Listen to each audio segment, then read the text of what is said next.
Salam, hər vaxtınız xeyir uşaqlar. Ümid edirəm ki, yaxşısınız. Başlayaq. Deməli uşaqlar, bugün qrupa yazdığım mövzuları ümumi təkrar eləmək istəyirəm. Yəni vaxt əgər ehtiyac olarsa, vaxt eləyib hamısına baxmasaq, növbəti günlərdə də yəni istəyərəm ki, bir əlavə dərs salım, əlavə dərsdə keçək. Belə. Ən başdan istəyirəm ki, imtahana düşən suallardan fırlanma cisimləri və çox üzvlər, vektorlar, fəzada düz xətlər istəyirəm burada vacib, yəni imtahana düşən vacib məqamlardan danışaq. Gəlin birinci fırlanma cisimlərindən danışaq. Yəni mövzular sırasının önəmi yoxdur. Əsas odur, ümumi artıq keçmişsiniz, artıq yekunlaşmışıq. Ümumi təkrar edək. Bir dəqiqə.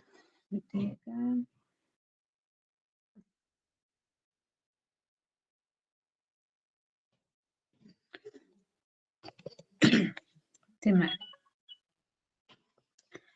Fırlanma cisimlərinə başlayaq. İmtahana gördünüz ki, prizmadan düşmüşdü. Yəni, ola bilər ki, yenə eynisi düşsün, yəni fərq eləmir, yenə düşə bilər. Buna görə, yəni, deməyək ki, bu düşmüşdü, bunu öyrənməyək, başqası düşəcək, hamısı düşə bilər. Buna görə hamısını bir daha təkrar edib, bir daha üstündən keçmək lazımdır. Fırlanma cisimləri. Buraxılışların vazgeçilməz mövzularından biri fırlanma cisimləridir. Fırlanma cisimlərində bizə hansılar daxildir? Silindir, konus və kürə. Birinci buna baxaq.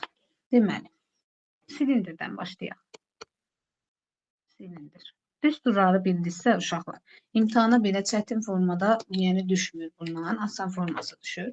Düsturları bildirsə bir problem yoxdur. Rahatlıqla orada sualı yazacaqsınız. Düsturlarda elə də çox deyil. İndi düsturları elə izah edəcəm ki, bəzi düsturları mahiyyətini biləndə daha yaxşı yadda qalır. O necə ki, əzbərləyirsiniz, yadınızdan çıxır.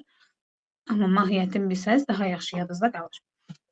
Silindir necə yaranır? Silindir düzbucaqlının bir tərəfə ətrafında fırlanmasından yaranır. Yəni, fırlanmasına yaranır belə bir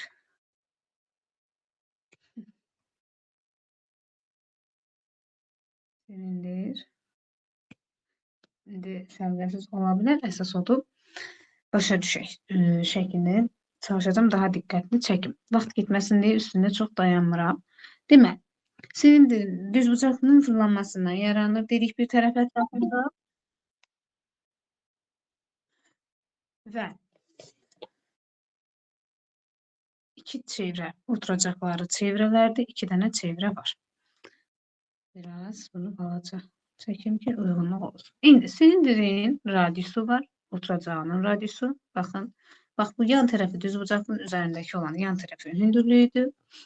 Sonra silindirin ox kəsiyinin düzbucaqlıdır. Baxın, diagonal kəsiyi. Bax, belə bir düzbucaqlıdır. Silindirin yan səthinin sahəsini tapmaq istəyəndə S yan bərabərdir 2 pi r h. Deyirsiniz ki, bu 2 pi r h hardan yaranır? 2 pi r h, baxın, oturacağı axı çevrədir. Biz düzbucaqlının sahəsini tapanda enini uzunluğuna vururuq. Düzdürmü? Avrusun bir. Bunun oturacağı da çevrədir. Çevrənin uzunluğu bunun elə ki, düzbucaqlının uzunluğudur. Çevrənin uzunluğu 2 pi r olduğu üçün və bunun da elə ki, eni hündürlükdür. Uzunluğunu eninə vururam, yan səthin sahəsini tapıram. Yəni, bu 2 pi r çevrənin uzunluğudur, hündürlük də onun düzbucaqlının eni olaraq düşünsəniz, uzunluğu enə vuraraq yan səthin sahəsini tapmış olarsınız. Sonra, oturacağının sahəsi, normalda biz dairənin sahəsini öyrənmişik, bilirik ki, pi r kvadratıdır. Və tam səthinin sahəsini tapanda, tam səthinin sahəsi S tam bərabər nəyə? S yan üstə gələk. 2 dənə oturacaq olduğu üçün 2S oturacaq. Yəni, bunu da açılışını artıq yazmıram. Eyni düsturları gətirib burada yerinə qoyub hesablamış olarsınız. Ox kəsiyi dedik ki, nədir? Ox kəsiyi düzbucaqlıdır. Yəni, burada yaşından göstərdiyim kimidir. Və düzbucaqlının sahəsini dedik, necə tapırıq? Bax, bu hissə 2 r-dir. Yəni, baxın, uzunluğu. Bura hündürlükdür. Burada 2 r-dir. Bir-birini vururam. Yəni, S ox kəsiyinin sahəsini soruşsa, olacaq nə? 2R H. Bəzən konusdan qarışdırırlar. Deyirlər biri 2R, biri H var. Birində RH-dır, birində 2RH-dır. Yəni burada necə başa düşürəm? Uzunluğu baxın, bu hissə 2R-dir. Hündürlüyü də, yəni eni də hündürlükdür. 2R-i H-a vururam, olur 2RH olacaq. Və bir də həcmi qaldı. Həcmini də tapanda pi r kvadratı H-la tapılır. Bu da bizim silindirin həcmi. Belə, bu silindirlə çox başqa bir böyük bir qaydaları yoxdur. Bunları bildirsə, imtahana da, buraxılış imtahanı da bu tip sual düsturlardan istifadə edərək rahat suallar düşür. Keçən ildə düşməmişdi, birinci zonaya da düşmədi. İndi ola bilsin ki, düşə bilər. Keçək konusa, hər bir mövzudan biraz toxunaq, təkrar edək, keçək. Daha çox mövzulara baxmışıq. Keçən səfərki mövzularımız daha ağır mövzular olduğu üçün funksiya və trigonometriya demək olar ki, vaxtımız ancaq ona getdi. Amma bu səfər daha rahat təkrar, daha az təkrar edib daha çox mövzuya toxuna bilərik. Konus. Konusda düz üçbucağın bir tərəfi ətrafında fırlanmasından yaranan fiqurdur.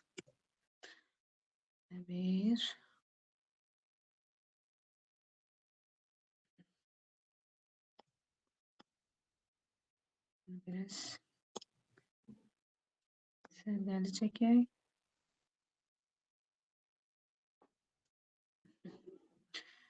Baxın belə. Konusun, bax bu yan tərəfi, bax bu hissəsi onun doğranı adlanır. Bura eldir, doğran adlanır. Bəzən nəyin nə olduğunu bilib uşaqlar başa düşmür. O qədər rahat suallar düşür ki, məsələn, bax prizma ilə bağlı çox rahat sual düşmüşdü. Yəni düsturu bildinsə yaza bilərsən. Nə var ki? Yəni fırlanma cisimləri və çox uzunlarda düsturu bildinizsə rahatlıqla yazasınız. Bu hündürlükdür. Yan tərəfi doğrandı, bu da erdir. İndi ox kəsiyi də bərabər yanlı üçbucaq olur. Yadınızda saxlayın. Ox kəsiyi bayaq göstərdiyimdə düzbucaqlıdır. Burada isə ox kəsiyi, burada yazıram. Ox kəsiyi bərabər yanlı üçbucaqdır. Olur. İndi bir dənə oturacağı var. Buna görə oturacağının sahəsi, yəni biz bilirik ki, bu çevrə, bir də üçbucaq var da. Oturacağının sahəsi pi r kvadratıdır. Sonra yan səthinin sahəsi pi r e və tam səthin sahəsini tapmaq istəyirəmsə, yan səthi ilə tam oturacağın sahəsini toplayacağım. Da bir də artıq eyni şeyləri təkrar köçürməyəcəm. Yerinə qoymağı bilirsiniz. Ox kəsiyinin sahəsi S ox kəsiyinin sahəsi də düzbucaq, üçbucağın sahə düsturlarının hansılardır? S bərabərdir. 2də 1 AH ilə S üçbucaq. Burada da ox kəsiyi üçbucaq olduğu üçün bunun oturacağı, baxın, yəni üçbucağın oturacağı nəyə bərabərdir? 2 r-ə bərabərdir. Yəni olacaq 2də 1 vur 2r vur hündürlük. Gördünüz, ikilər ixtisar getdi və sizin o əzbərləməyə çalışdığınız RH düsturu alınmış oldu. Hardan aldı? Üçbucağın düsturundan aldı. O birisi hardan almışdı? Düzbucaqlının sahə düsturundan almışdı. Yəni bax, bu düsturları bilirəmsə artıq yerdə nə var ki, yazmaq çox asan olur. Həcmi isə 3də 1 pi r kvadratı H. Mən həmişə nə deyirəm? Silindirdə düzbucaqlıdır, pi r kvadratı H olur. Konusda da ox kəsiyi üçbucaqdır deyə oradan yadda saxlayın ki, 3də 1 var, üçbucaq, 3də 1. Oradan yenə yadınızda saxlaya bilərsiniz. Hə, konusunda həcm 3də 1.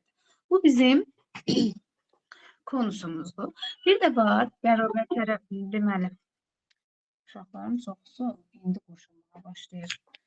Deyəsən, hazırlıqları var. Yəqin ki, ona görədir.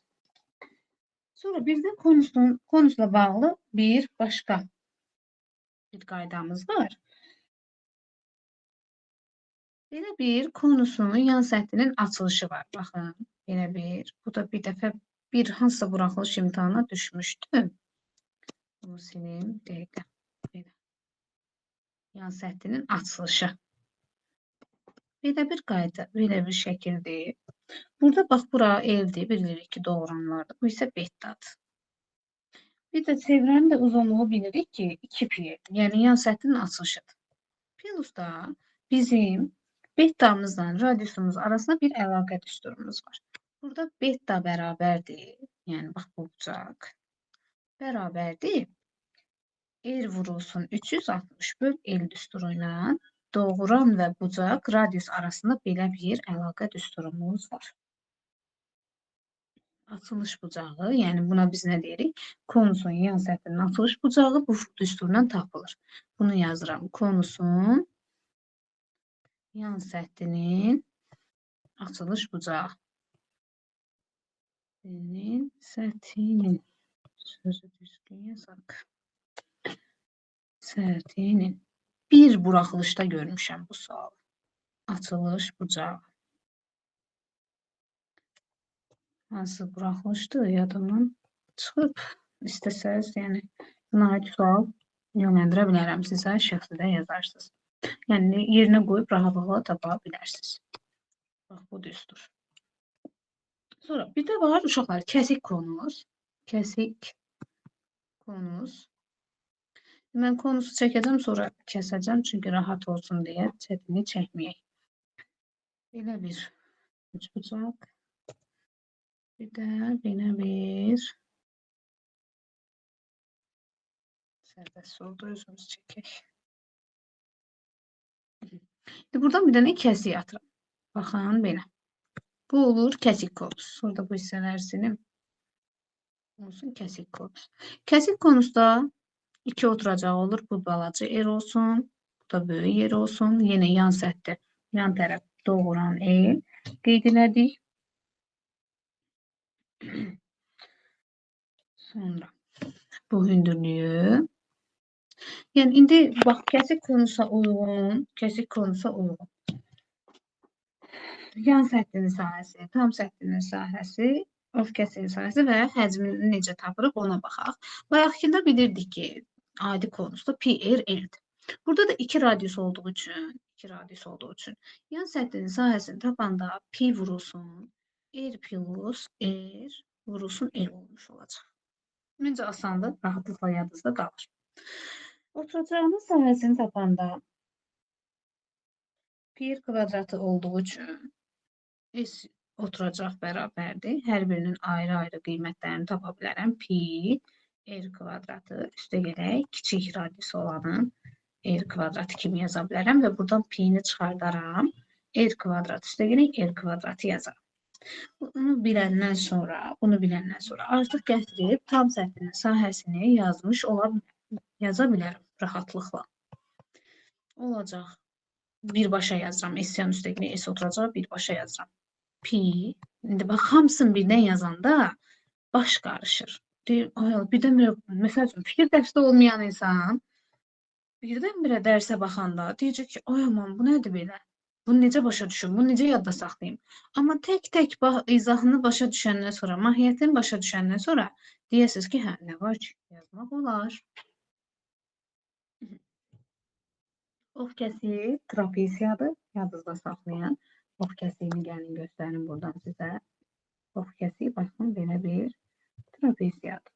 Trapesiyanın sahəsini necə tapırıq? Trapesiyanın sahəsini trapesiya, yəni burada of kəsiyi yazıram. R plus R kiçik R. RH düsturu ilə tapılır.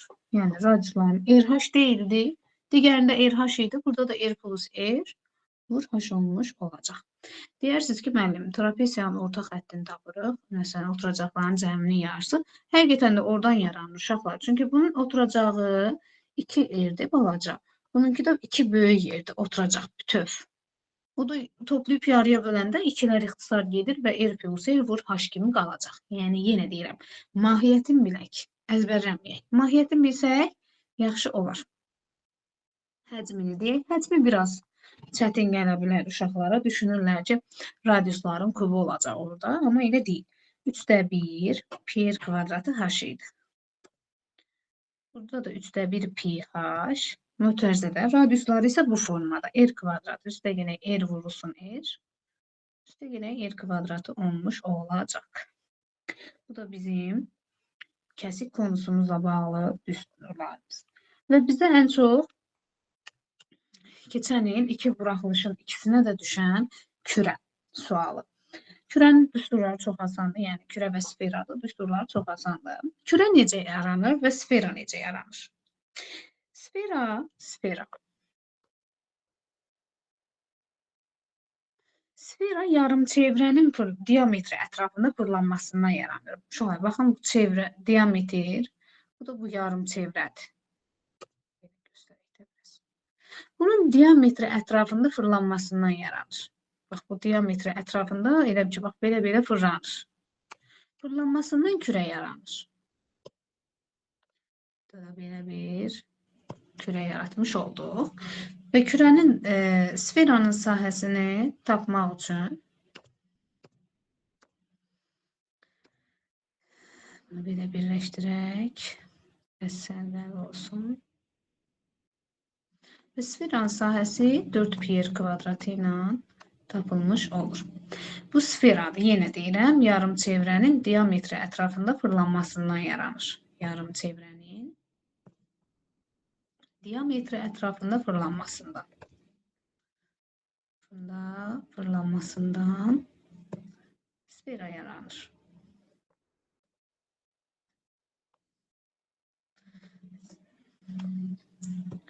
Sfera yaranır. Bu belə.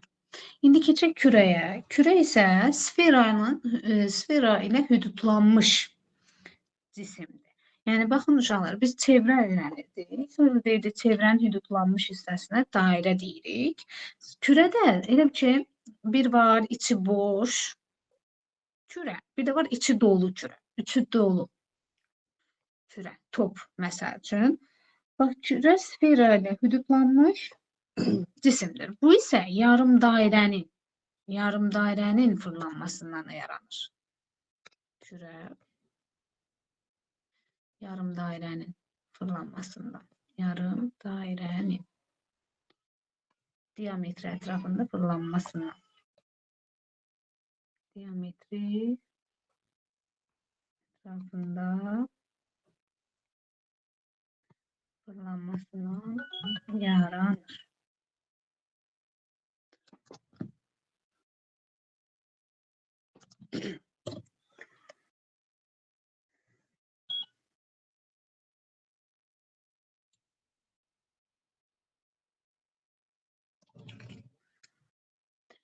Deməli, onda ən çox bizə lazım olan, baxın, belə bir şey, yəni birbaşa belə çəkək, sonra yəni kürə formasını göstərək də, niyə? Qaranlıq qalsın ki, bizə belə bir şey.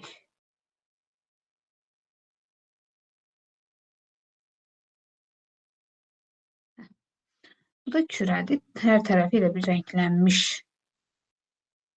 hər tərəfi dolu bir fiqur. Bizim kürəmiz olsun. Hər tərəf rənglənmiş olsun.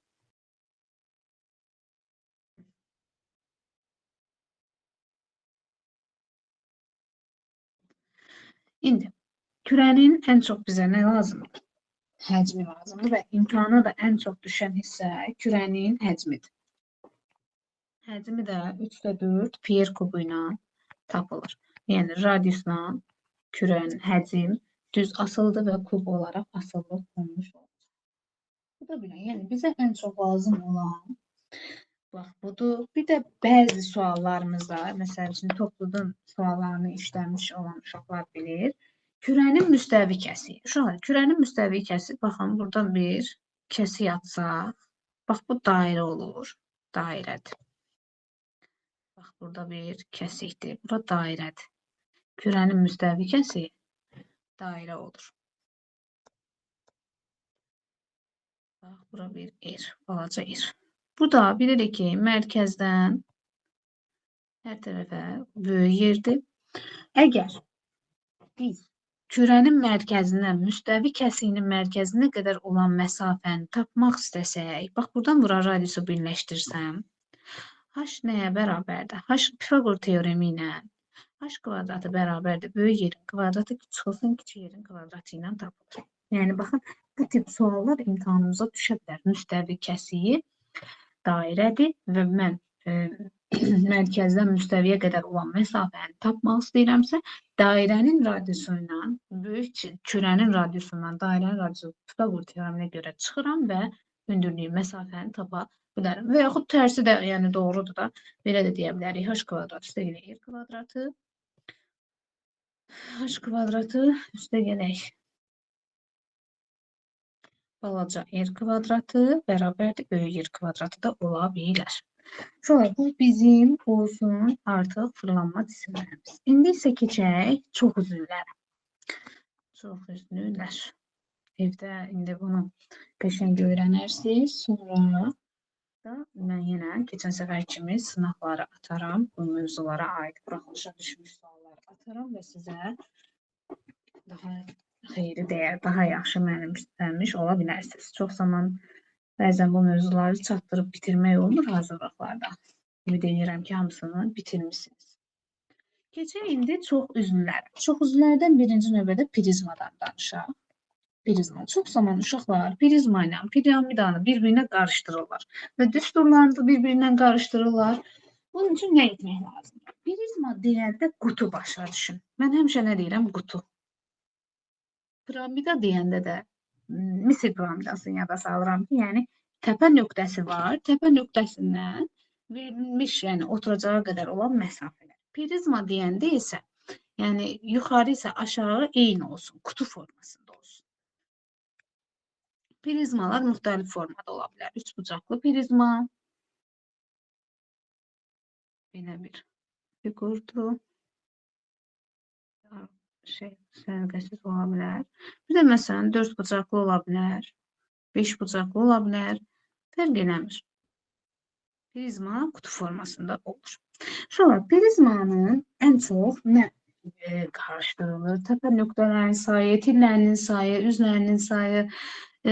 Bax bu hissələr bir-birinə çox qarışdırılır. Uşaqlar həmişə deyir, tillərin sayı neçədən olar? 3 bucaqlının, 4 bucaqlının tillərin sayı neçədən olar? Bax, bunları tapmaq üçün əzbərçiliyə ehtiyac yoxdur. Mahiyyətini başa düşmək lazımdır. Prizma deyəndə qutu başa düşürük. Məsələn, 3 bucaqlıdırsa, bunun 3 dənə yuxarıdadır üzü. 3 dənə də aşağıdadır, təpə nöqtəsi. Baxın, 1, 2, 3, 4, 5, 6. Yəni 3 bucaqlıdır, 6 dənə oldu. 4 bucaqlıda neçədən olur? Baxın, 4 yuxarıda, 4 aşağıda. Deməli, bunun təpə nöqtələrinin sayını tapanda nə etməliyəm? 2-yə vurmalıyam. Yəni, təpə nöqtələrin sayını tapanda 2-yə vurmalıyam. Tutaq ki, sizdən 15 bucaqlının təpə nöqtələrin sayını soruşur. Tez məsəl üçün yadınıza düşmür də 2 endüstri. Onlar da indi həyəcanla. Tez həmişə uşaqlara tövsiyə edirəm ki, ya bir 4 bucaqlı, ya bir dənə 3 bucaqlı, sərgəsiz də olsa çəkin, gözünüz görsün. Həmişə də 4 bucaqlı deyirəm. Məsələn, otağa baxın. Otağın neçə dənə küncü var? 8 dənə künc nöqtəsi olur, təpə nöqtəsi olur. Buradan 4 bucaqlıdır. Neçədən oldu? 8 dənə. Nəyə vurdum oldu? 2-yə vurdum. Demək ki, təpə nöqtələrin sayını necə tapmaq lazımdır? 2 n. Sayı 2 n tapılır. Tillərinin sayı. Tillər. Yəni bunu da yenə deyirəm. Bir dənə məsələn 3 bucaqlı çəkib, oradan tillərinin sayını özünüzə uyğunlaşdıra bilərsiniz. Neçə dənə olduğunu tapmaq üçün. Məsələn 1, 2, 3. 3 dənə yan tilləri var. 3 dənə yuxarıda 6, 3 dənə də aşağıda 9. 3 bucaqlının 9 dənə tili yarandısa, demək ki, düstur nəymiş? 3-ü nəyə vursam 9 edir. 3. Demək ki, məndən 20 bucaqlının tillərinin sayını soruşsa, 20-ni nəyə vurmalıyam? 3-ə vurmalıyam. Başa düşürsünüz mahiyyətini. Yəni, əzbərçiliyə gərək yoxdur. Bax, bu formada öyrənsəniz daha yaxşı yadda qalar. Bir də var üzlərinin sayı. Üzlərinin sayı. Uşaqlar, adicə otağa baxın. Otağın neçədən özü var? 4 bucaqlıdır da, hər biriniz bir otaqdasınız. Otağın neçədən özü var? 4 dənə yan, biri yuxarı tavan, bir də aşağı pol. Neçədən 6 dənə. Dördbucaqlının 6 dənə oldusa, 4-ün üzərinə nə gəldim? 6 oldu. 2 gəldim. Demək ki, bunun düsturunu özümdən çıxarda bilirəm də. Yəni özüm yarada bilirəm. N plus 2-dir. İndi üçbucaqlının üzlərinin sayına baxın. Biri budur, baxın. Biri budur. 2. Buradan başqa rənglər seçək. Biri budur, baxın. Biri bu. Biri bu. 4. Biri də mən tərəfdə, bax bu tərəfdə olan. 5 dənə. 3-ün üzərinə 2 gəldi, 5 elədi. Başa düşdünüz? Amma ən gözəli elə hər zaman bütün imtahanları otaqda verir və otağa baxaraq bütün prizma ilə bağlı bu tip sualları ona uyğun özünüz düsturu yaradıb, düsturdan da tapa bilərsiniz. Qaranlıqda qalmaz. Diaqonalların sayı uşaqlar, dördbucaqlının diaqonalların sayı ilə də tapa bilərsiniz. Amma birbaşa öyrənsək daha yaxşı olar. N vurulsun N çıx 3. Yəni bəziləri asandır. Mahiyyətini sizə bildirə bilirəm. Rahatlıqla deyə bilərəm. Problem yoxdur. Amma bəzən isə elə olur ki, siz məcbursunuz ki, məsələn, onu əzbər öyrənin. Bir də diaqonal kəsiklərinin sayı var. Kəsiklərin sayı. Burada da 2-yə bölürsünüz. Diaqonalların sayını 2-yə bölürsünüz. N vurulsun N çıx 3 böl 2. Bu da belə. Yəni başlanğıc hissədə prizma ilə bağlı düşən bax bu tip sualları öyrənməyə üçün. Bax bunu öyrənmək lazım. İndi keçək prizmanın yan səthinin sahəsi, tam səthinin sahəsi, bir də həcmi. Həcmi də imtahanımıza düşmüşdü. Rahat bir sual idi. İnşallah o tip rahatlıqla da sizə bir sual düşmüş olar. Gəlin bir dənə üçbucaqlı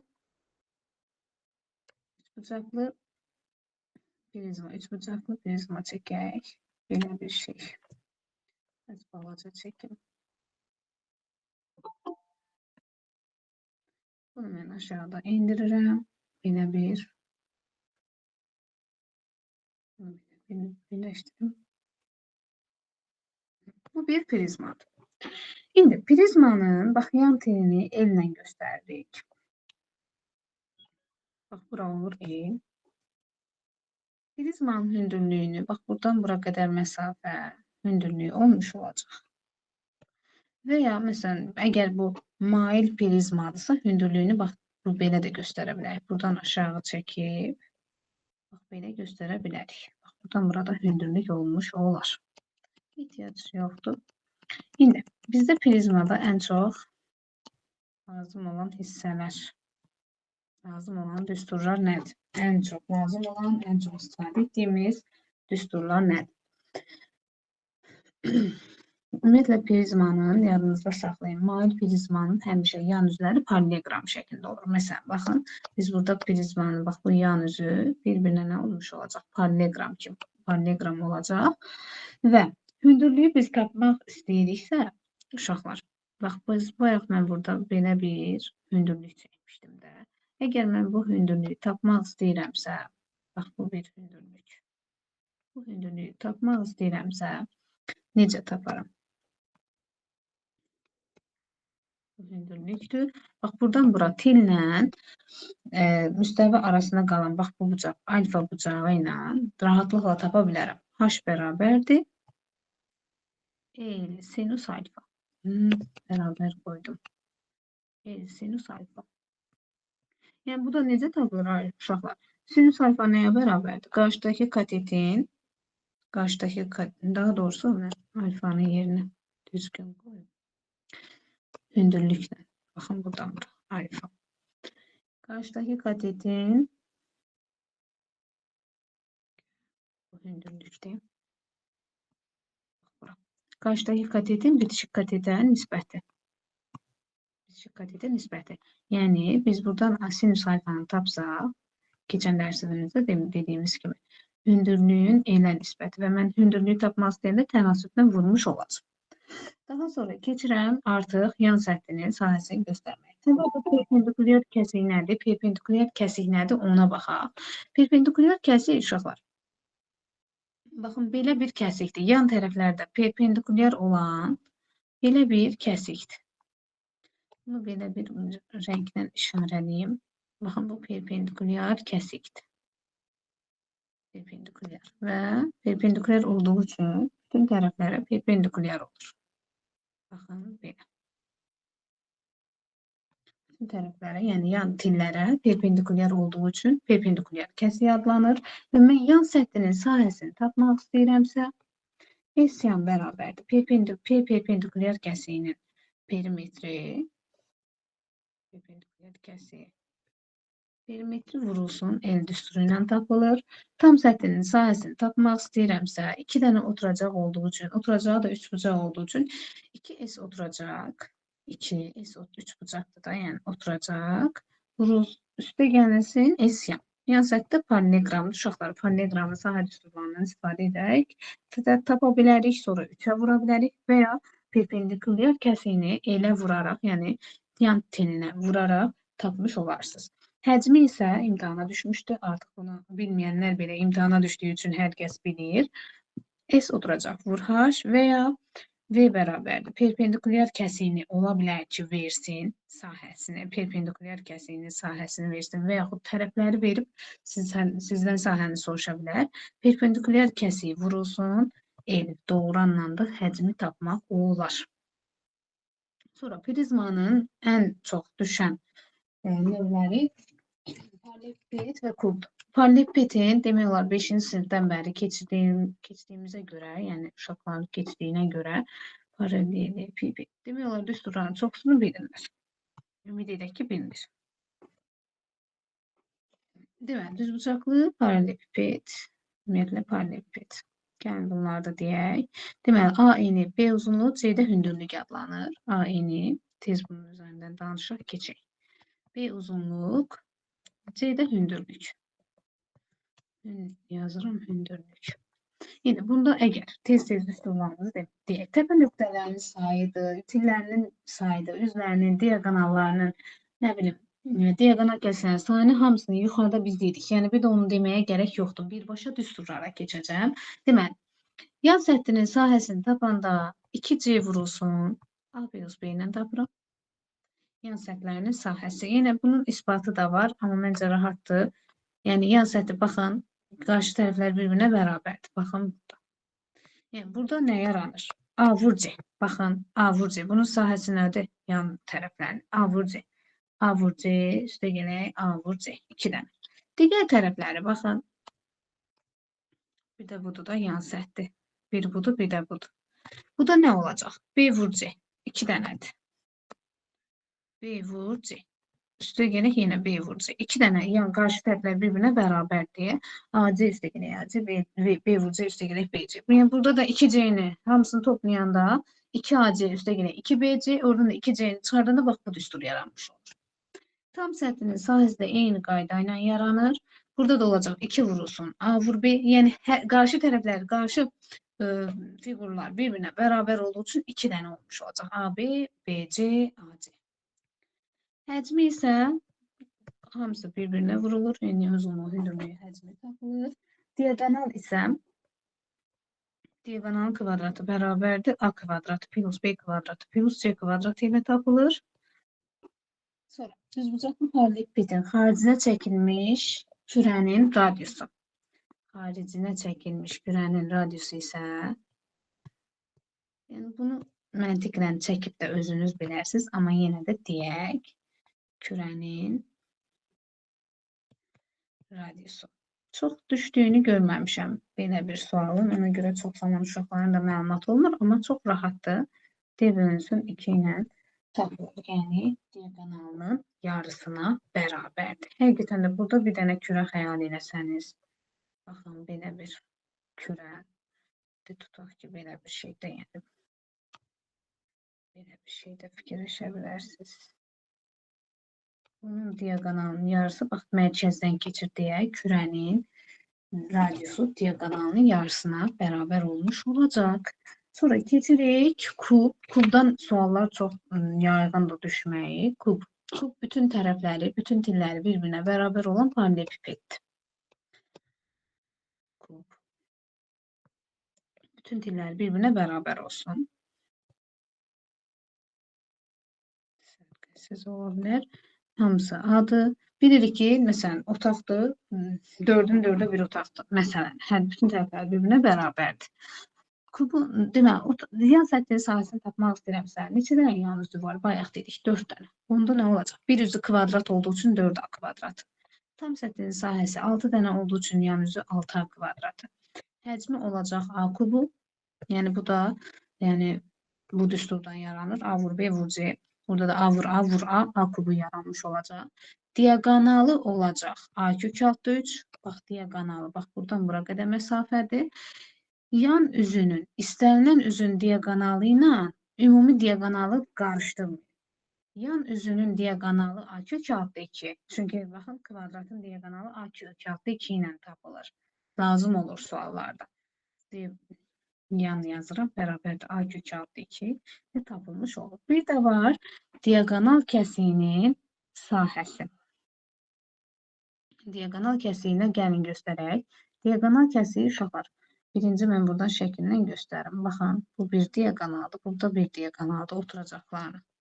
Bax, buradan bura qədər olan diaqonal kəsiyidir. Baxın. Bax, bu hissənin sahəsini tapmaq istəyirəmsə, diaqonal kəsiyinin sahəsi kəsik olacaq. A kvadratı kök altı 2. Yadınızda saxlayın. Həmişə mən kubun diaqonalını kub 3 olduğuna görə A kök altı 3 olaraq uşaqlara çatdırmağa çalışıram ki, daha yaxşı yadda qalsın.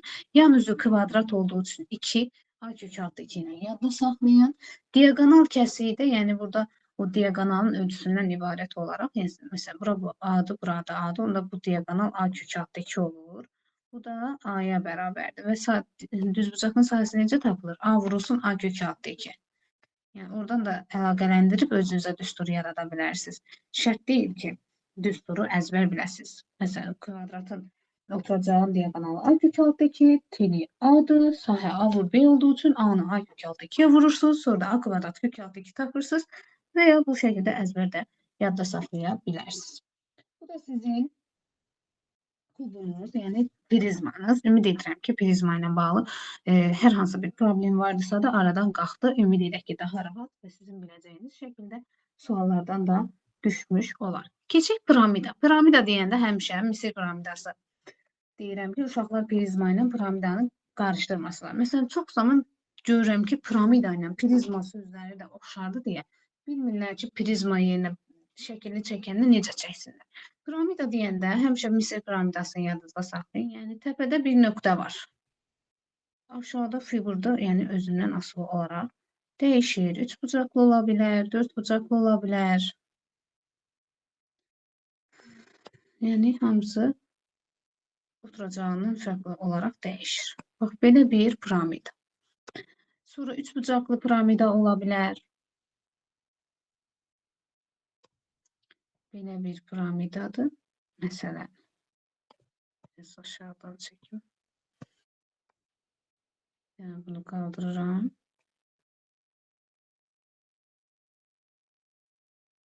Bu da 3 bucaqlı piramida, 5 bucaqlı, 6 bucaqlı və s. İndi piramidanın şəklini başa düşdünüz. Necə çəkiləcək başa düşdünüz. Prizma ilə fərqini bildiniz. Bax, prizmada dediyim kimi burada da təpə nöqtələrinin sayı, tillərinin sayı, üzlərinin sayını qarışdıra bilərsiniz. Birinci növbədə piramida ilə prizmanı qarışdırmayın. Artıq dedim necə qarışdırmamaq lazımdır və təpə nöqtələrin sayını tapın. Məsəl üçün, sizə deyir ki, 12 bucaqlının təpə nöqtələrinin sayını tapın.